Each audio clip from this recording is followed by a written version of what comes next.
प्यार एक काम करी हो, जिंदगी में हो जानो नाम करी हो।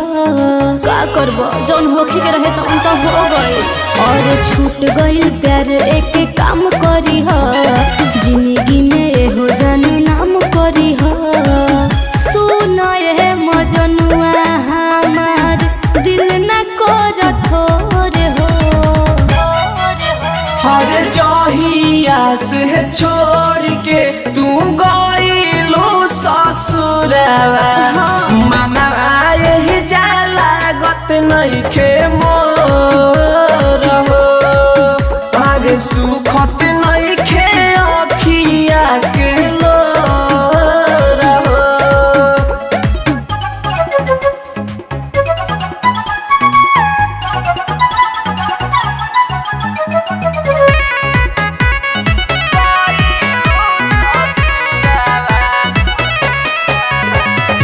दिव्यांश स्टूडियो आरा।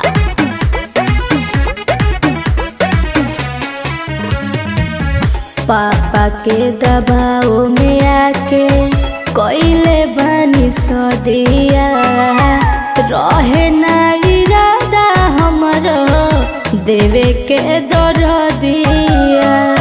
बुझला प्यार के चक्कर में हम काला कइनी, लूट गइल दुनिया बर्बाद भइनी। कहतानी साच ढेर बनना बगडोर हो।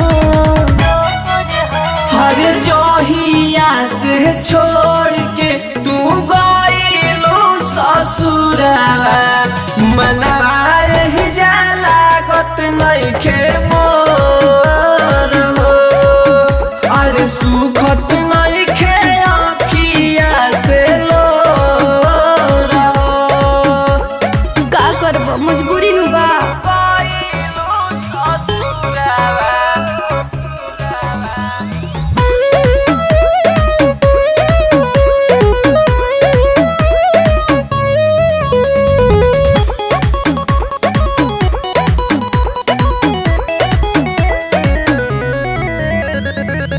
सास ससुर देवर ननद करे मान जान हो, तू घर बसालो सोनो नइखी तोहर जान हो।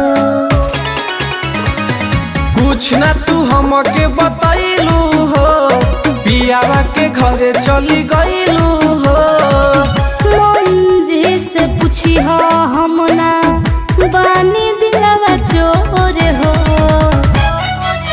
हर जहिया से छोड़ के तू गइलू ससुरवा, मनवा यही जाला गत नइखे मोर हो। अरे सुखत नइखे अखिया से लोर हो। सुना चुप हो जा, आइम तो भेंट करे जरूर आइम।